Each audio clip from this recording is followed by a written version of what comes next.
Welcome to the Aloha DIS YouTube channel and the High 5 Disney News Stories. Please be sure to subscribe to Aloha DIS for all the latest Disney content and consider leaving a like and comment on this video. Okay, so are you ready to dive into some Disney news? I am so ready. Let's do it. All right, we got 5 big stories to cover today. Yeah. And we're going to start with something that's been causing quite a stir online. Oh, yeah. This one's been all over my feed. Are you ready for the Powerline Max popcorn bucket? Oh, yes.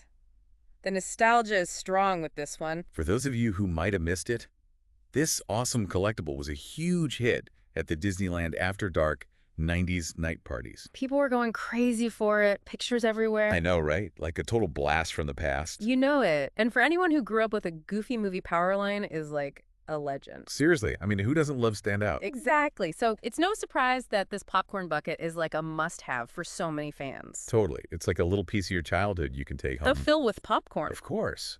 But now for the big question, when and where can you get one? Spill the details. Okay, so mark your calendars. The official release date is April 4th. Got it. April 4th? But there's a catch. There's a limit of 2 per person per transaction.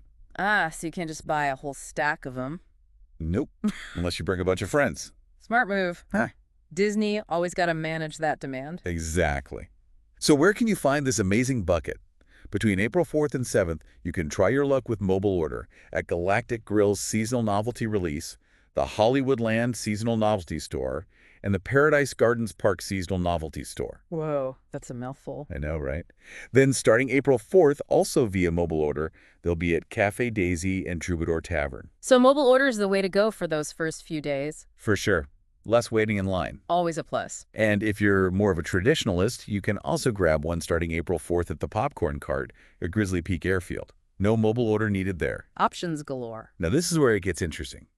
This popcorn bucket is being compared to the Death Star bucket from Season of the Force. You know the one, I mean, that was super popular. Yeah. So if you want this Powerline bucket, be prepared to move fast. Speed is key. Absolutely. All right, let's switch gears now to something you can enjoy from the comfort of your couch. Sounds relaxing. National Geographic is releasing a new documentary called Magic of the Disney Treasure. Ooh, a new documentary. Yes. And it's a sequel to Making the Wish, Disney's newest cruise ship. So if you love that one, this one is a must-see. Especially for all those Disney cruise fans out there. For sure. This new film is going to take you behind the scenes of how they bring those iconic Disney stories to life at sea on the Disney Treasure. Sounds magical. Oh, it does. And get this. They're going to show you the creation of the first ever Broadway-style adaptation of Moana. Whoa, on a cruise ship? That's incredible. I know, right? It makes you wonder how they pull it off. All that singing and dancing on the high seas. Amazing. They also went down to Mexico to show you the inspiration behind Plaza de Coco, the restaurant inspired by Pixar's Coco. Oh, I love that movie. Me too. And knowing Disney, they're going to pack that restaurant with amazing details. Like you're stepping right into the film. Exactly. And here's the really cool part. They're also giving you an exclusive look at the illusions being built for the Haunted Mansion parlor, an immersive bar themed to the Haunted Mansion ride. Whoa, illusions in a bar. Yep. Sounds spooky and fun, right? Chip's like blending a bar with a Disney attraction. I'm intrigued. And you know, Disney doesn't mess around with their illusions. No, they don't. It makes you wonder what kind of tricks they have up their sleeves. I can't wait to see it. The documentary is produced by National Geographic's Yellow Border Production Services and Yellow Shoes Studio, and it premieres this Friday. Perfect timing for a weekend watch. I agree. Now let's move from the high seas to Ipicia. Back to the parks. Yep. They're opening a brand new lounge called GU82. Another new lounge. Yes, but this one is special. It's an elegant atmosphere exclusively for guests 21 and older. Oh, so a grown-up spot. Exactly. A place to relax and enjoy a different side of Ipicia. Makes sense. They gotta cater to all the adults, too. And where's this fancy lounge located inside Spaceship Earth? No way. Inside Spaceship Earth. Yep. Can you imagine the views? Oh my goodness. That must be breathtaking. I know, right? A totally unique way to experience that iconic structure. It's like they're reimagining Spaceship Earth. And the interior is supposed to be stunning, inspired by the shapes and structures of Spaceship Earth itself, with rich textures and warm metallic tones. Sounds very modern and chic. Very upscale.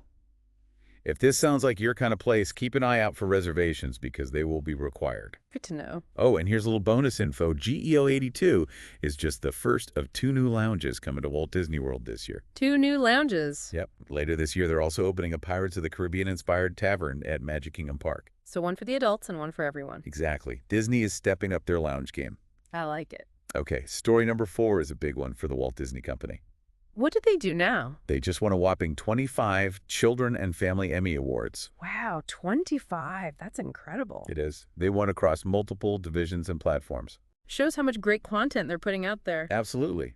These wins spanned 20th Television, Disney-branded television, Lucasfilm, LTD, National Geographic, and Walt Disney Animation Studios. Basically all the big players. Yep. And they were recognized on both Disney Plus and Hulu.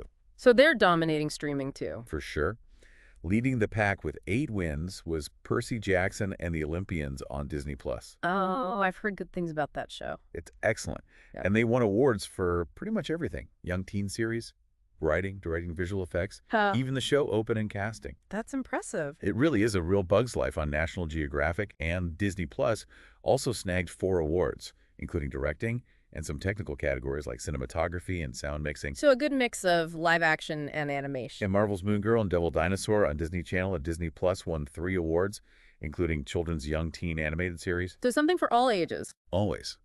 There were also wins for shows like The Spiderwick Chronicles, Bunk Learning the Ropes, High School Musical, the series Quasimodo Generation Fire Monsters at Work, Once Upon a Studio, the Santa Claus's Star Wars Young Jedi Adventures, and Super Kitties. Wow, that's a lot of winning shows. I know, right?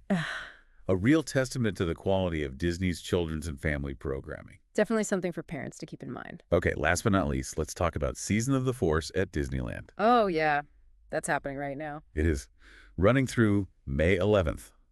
And they've got some seriously tempting eats and sips inspired by Star Wars. Food and Star Wars, what's not to love? I know, right?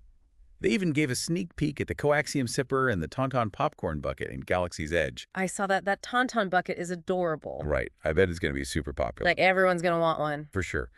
And for those going to Star Wars night, the Yoda-shaped Dagobah Bite beignets and the Princess Leia-inspired Galactic Princess Sundae are back. Those are classics. Totally.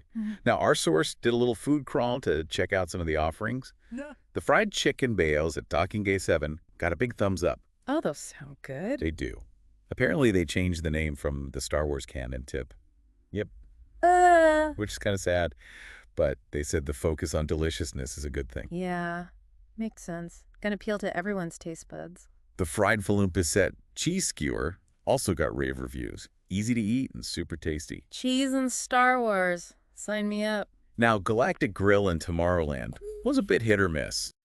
The gyro burger wasn't great, but the loaded outpost fries with pulled pork were a winner. Fries are always a good bet. Especially loaded fries.